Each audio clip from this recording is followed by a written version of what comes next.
Let's dive into finding templates in CapCut on your PC. It's a simple process, so let's walk through it step by step.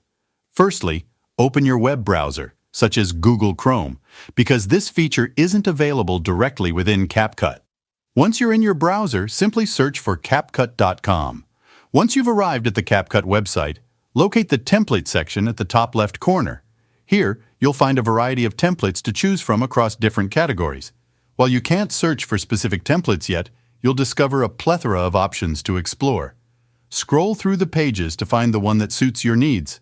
From fashion to travel, there's something for everyone. Once you've found a template you like, click on it. You'll see a preview window showcasing the template along with details such as the number of required clips, aspect ratio, and usage statistics. To use the template, simply click on Use this template. It'll then open up in the CapCut video editor where you can start customizing it to your liking. You can add or replace images, import your media, and tweak the template until it meets your vision. When you're satisfied, click on Export to save your edited video, and there you have it. You've successfully explored and utilized templates in CapCut on your PC. Get creative and have fun editing your videos. Thanks for watching.